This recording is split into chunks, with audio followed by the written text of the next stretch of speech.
Olá, meus amores! Na nossa aula de hoje, tá? A gente vai ampliar a leitura, tá? Tem uma versão de um novo romance, vocês viram na aula passada, Don Quixote de la Mancha, né? E seu fiel escudeiro Sancho Panza. E hoje a gente vai ver outra leitura, que é Nos Caminhos do Sargento. Aí tem assim, página 48, tá? Abra um livro para acompanhar.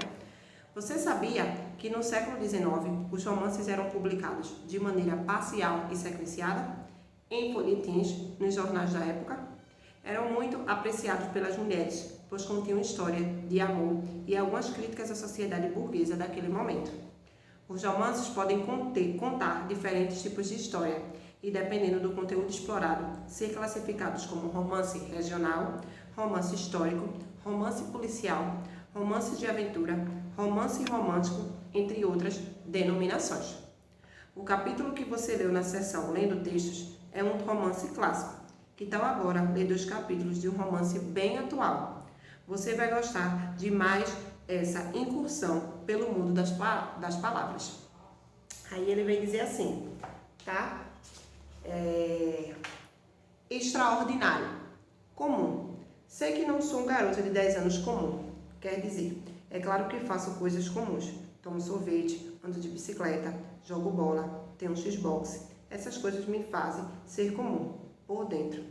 Mas sei que as crianças comuns não fazem outras crianças comuns saírem correndo e gritando do parquinho. Sei que os outros não ficam encarando as crianças comuns aonde quer que elas vão.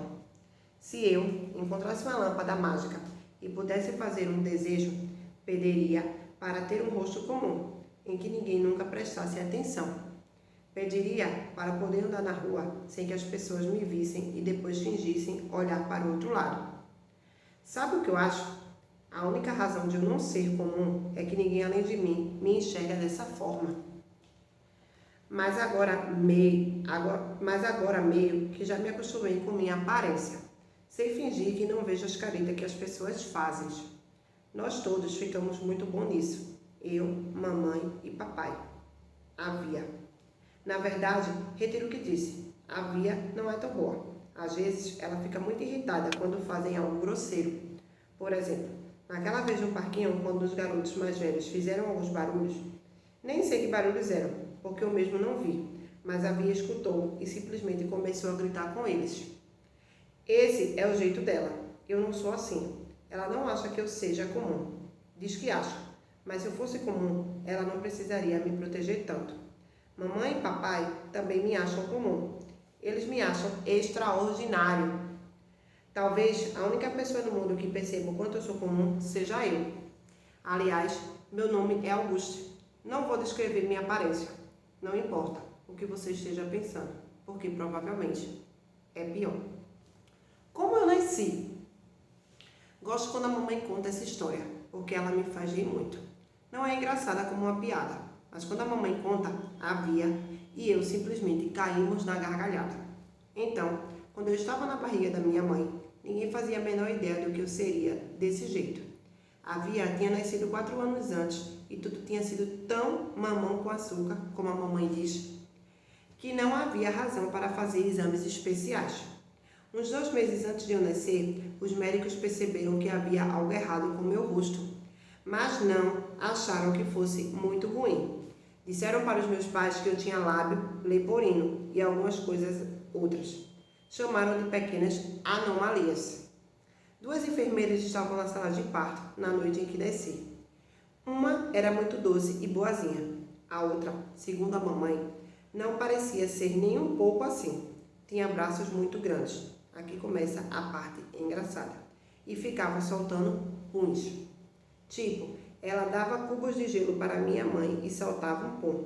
Media a pressão e soltava outro pum. A mamãe diz que era inacreditável, porque a enfermeira nem ficava sem graça.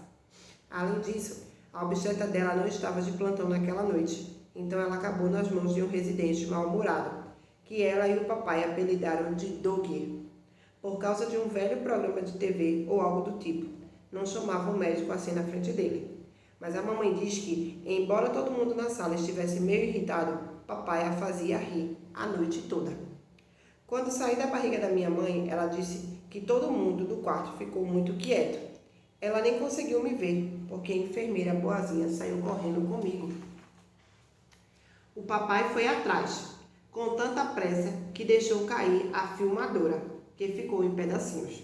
Então a mamãe ficou muito chateada e tentou levantar para ver onde eles tinham ido, mas a enfermeira que soltava pum a segurou na cama com seus braços grandões. As duas estavam quase brigando, porque minha mãe estava histérica e a enfermeira que soltava pum não parava de gritar para ela ficar calma. E então as duas começaram a gritar chamando o médico. Mas adivinhem só, ele tinha desmaiado, estava caído no chão. Quando a enfermeira do pum o viu desmaiado, começou a catucá-lo com o pé, tentando acordá-lo, sem parar de gritar. Que tipo de médico é você? Que tipo de médico é você? Acorde, acorde! Aí, de repente, ela soltou o maior, mais barulhento e mais fedorento pum da história dos puns. A mamãe acha que, na verdade, foi o pum que acordou o médico. Quando ela conta essa história, representa todos os papéis, faz até os barulhos do puns. E é tão engraçado. Minha mãe diz que a enfermeira que soltava pum era, na verdade, uma moça muito legal. Ficou com ela o tempo todo, não saiu do seu lado, nem depois que o papai voltou e os médicos contaram para eles da gravidade da minha doença. Mamãe se lembra perfeitamente das palavras que a enfermeira sussurrou em seu ouvido, quando o médico disse que era provável que eu não sobrevivesse aquela noite. Todo o que é nascido de Deus vence o mundo. No dia seguinte, depois que eu tinha sobrevivido àquela noite, foi a mesma enfermeira que segurou a mão da mamãe quando a levaram para me ver pela primeira vez. A mamãe fala que, àquela altura, haviam lhe falado tudo sobre mim. Ela já tinha se preparado para me ver, mas diz que, quando olhou para o meu rosto, minúsculo e deformado pela primeira vez, só o que notou foi como meus olhos eram bonitos. Aliás, a mamãe é linda, o papai é bonito também, e a Bia é bem bonito, caso você esteja se perguntando. J.R. Palácio Extraordinário. Vamos lá, para a sessão de atividades, que é a que vocês mais gostam, né? Primeiro, extraordinário narra a história do menino Auge. De uma maneira que é, ao mesmo tempo, leve e intensa, essa leitura consegue prender todos que decidem por ela se aventurar. Os 2 capítulos lidos permitem definir que se trata de uma história policial, dramática, de aventura ou de suspense. Explique sua escolha, tá? É pessoal aí. Na página 51 diz assim: releia esse trecho e em seguida responda ao que se pede. Sei que eu não sou um garoto de 10 anos comum, quer dizer, é claro que faço coisas comuns. Tomo sorvete, ando de bicicleta, jogo bola, tenho Xbox. Essas coisas que me fazem ser comum, por dentro. Mas sei que as crianças comuns não fazem outras crianças comuns saírem correndo e gritando do parquinho. Sei que os outros não ficam encarando as crianças comuns onde quer que elas vão. Letra A. Qual é o foco narrativo desse romance? Letra B. Que tipo de narrador ele apresenta? Justifique sua resposta. Terceiro, no primeiro capítulo lido comum, o protagonista August comenta o fato de ele ser ou não ser um garoto comum. Letra A. Procurem no dicionário o significado da palavra comum e transcreva. Se vocês não têm um dicionário fixo em casa, procurem na internet, tá ok? Letra B. Agora, considerando a leitura do primeiro capítulo, responde ao que se pede. No primeiro pontinho tem assim: apesar de se sentir comum, porque Auguste declara não ser um garoto comum? Explique. Então tem que voltar lá no texto e explicar com passagens do texto, certo?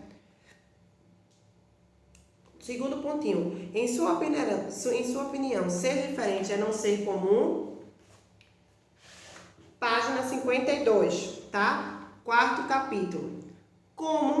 Num capítulo, como eu nasci, Auge, forma carinhosa como Auguste, era chamado pela família e pelos amigos, conta como foi o dia do nascimento dele, um momento conturbado, estranho, mas especial. Quem são os personagens que participam desse episódio? Apresente e comente as características de cada um. Então aí ele deu as características de cada personagem que apresenta da hora do momento do parto, tá? Então vocês vão lá no texto olhar para poder fazer o quarto quesito. Quinto quesito. Depois do nascimento tumultuado de Auge, o médico declarou à mãe do protagonista que provavelmente o bebê não resistiria à primeira noite de vida. Diante desse verídico, a enfermeira que soltava pum sussurrou no ouvido da mãe do menino: Tudo o que é nascido de Deus vence o mundo. Interprete a frase dita pela enfermeira, considerando o contexto em que ela foi empregada.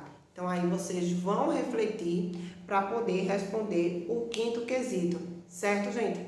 Vou deixar no plural quais as páginas vocês devem realizar. Não esqueçam de tirar foto das atividades, certo? Que serve para o registro de nota e de presença de vocês da terceira unidade, ok? As dúvidas que vierem a surgir, tiraremos nas aulas ao vivo. Beijos!